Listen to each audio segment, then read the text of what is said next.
If you haven't had this amazing mushroom risotto dish before, stick around because I'm about to teach you how to make it. Trust me, you won't regret it. This dish is so flavorful, creamy, and cheesy, and I have made it one of my specialty dishes to whip up, and I've only improved at it over the years. Fun fact, this recipe is heavily inspired by the Trader Joe's mushroom herb risotto boxes that they used to have. My mom used to make that when I was younger and I loved it every single time.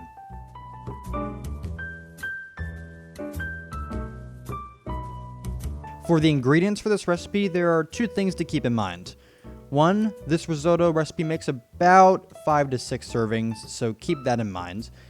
And two, some of the ingredients I'm using are store brand just because of budgeting. So for the ingredients you're going to need arborio rice. This is a short grain rice that is always used for risottos. Chicken broth, about one of these size boxes should do. Milk, I'm using 2% milk, and you'll need about half a cup for this recipe. Olive oil, any type of olive oil should be fine. 1 shallot, and we are going to dice that up on a cutting board. White cooking wine for an additional floral flavor. This is completely optional, so if you don't like using or drinking wine, don't worry about it, just leave it out. The alcohol will cook off anyways throughout the cook, and will leave the flavors behind in the rice. I just bought the cheapest white cooking wine in my local grocery store, and I think that does a great job. 1 tablespoon of butter, room temperature is best. 2 or 3 fresh green onions or chives, pick whichever one you prefer or leave it out entirely if you wish. Grated parmesan cheese, either grated by yourself or bought that way, doesn't matter. Salt and pepper for spices, and for your mushrooms. Our best options are Portabello, Cremini, and white mushrooms. You can use any of these or a combination of 2 or 3 of them. All of them are great. For this batch, I've decided to use white mushrooms. Now, before we start cooking, there are some key things to think about when making this dish. This dish takes time, patience, and attention. We are not leaving this in a covered pot and leaving it alone. Risotto gets lonely, and we need to keep it company. So as we cook it, we are going to be consistently stirring it along with the other ingredients as we add them in. The rice will be delicious and tender at the end, after it has spent all this time with the flavors that the broth and the other ingredients bring. While we're doing that, we are paying attention to the consistency of the rice so that we end up with a lovely creamy texture that makes this dish so amazing. So be patient. While this is a relatively easy process, it is not fast. You can't rush it. Hello everyone, this is Chef Drew. You're not going to hear my voice as nicely as you've been hearing because I don't have a lavalier mic, but I'm going to try and run this without the fan. This is a pretty mild, not really anything's burning or anything, so hopefully we'll be okay. Hopefully no smoke alarms go off. If you're following along, enjoy the process with me. So starting off, we're going to cook the mushrooms. Alright, so first thing we're going to do is we're going to heat up 2 of these, 2 tablespoons of olive oil into this saucepan here for about a minute. Get it all nice and covered on all sides. So just leave that for about a minute. Now we're going to add in our mushrooms here. So just slowly add those into there. Do not miss the pan like I did. That's why I said do it slowly. Unlike what I did, don't do what I did.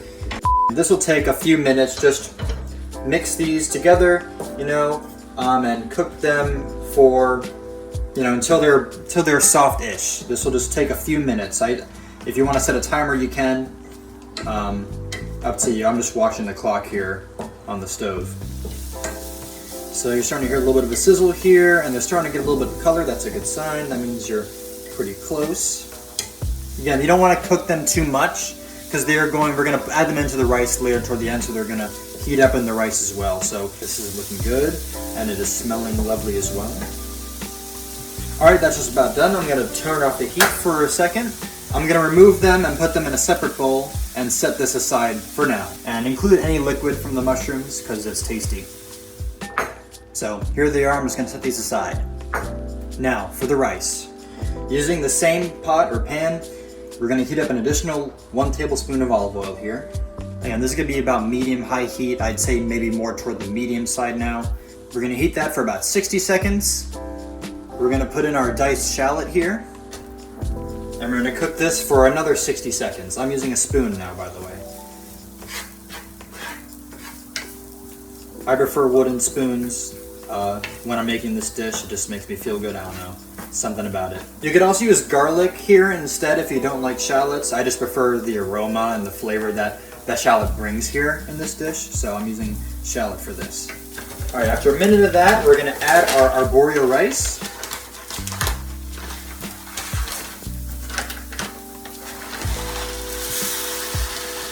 Yeah, for this recipe, I'm throwing in about 2 cups of rice. You're just gonna move the rice around for about 2 minutes so you can coat the grains of rice in the oil and mix them with the shallots. Have about 2 minutes, pour in the white wine if you're using it. Use half a cup.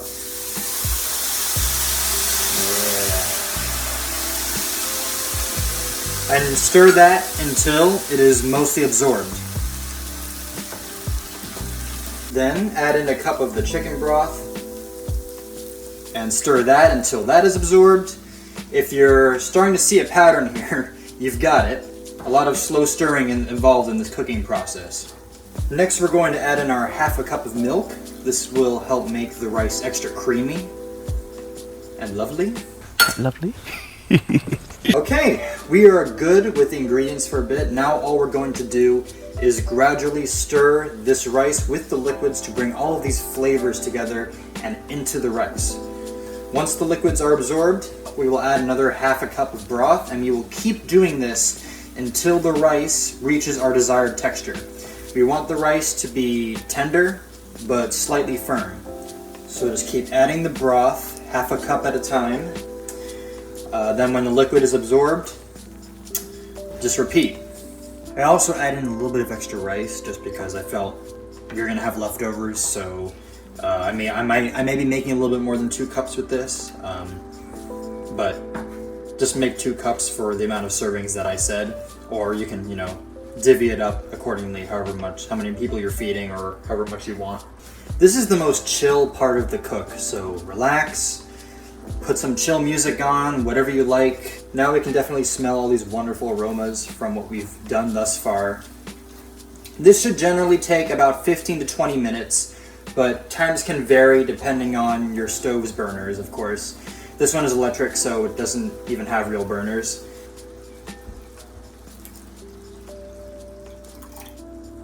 Yes.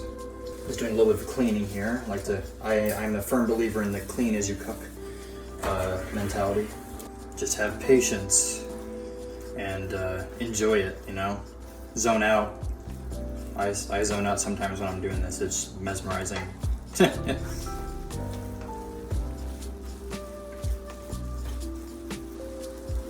More broth.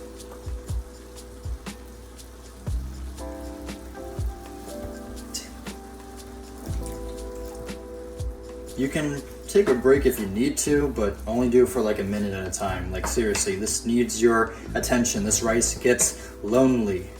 Another thing I should mention is that you can use more milk instead of chicken broth if you want it to be even more creamy. You can kind of like even out that ratio if you want. I just like to use a cup, half a cup or 2, maybe a cup of milk in this, and then have the chicken broth do the rest. But it's up to you. I just wouldn't do only milk.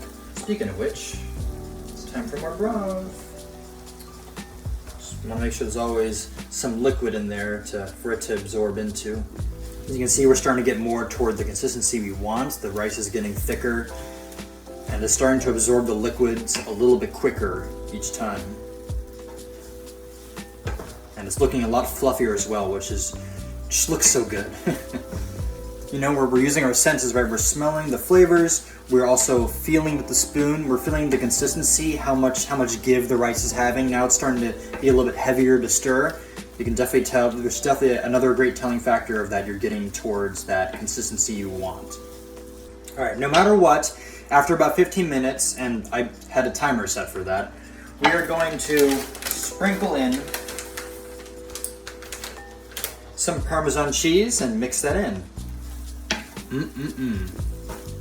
And still add more broth if you need to, if it's not the consistency, if it's all absorbed, which mine almost is, it's almost ready for another cup of the broth.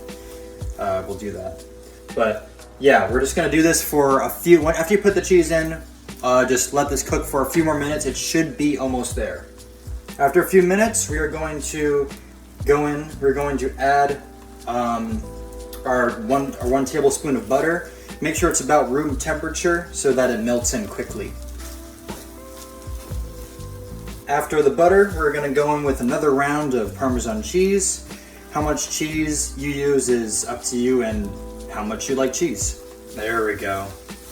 At this point, our rice should be almost where it should be in terms of texture, or it may already be there. Make sure to do a couple of taste tests to make sure it's not too hard or too chewy. I'm going to do a little taste here. Perfect.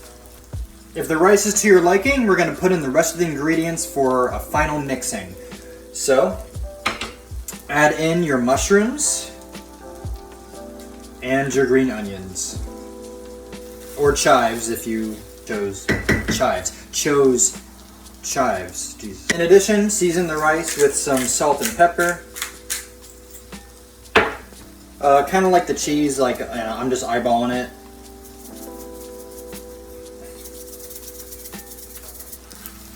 Let all these items mix for a couple minutes, and then your risotto should be done.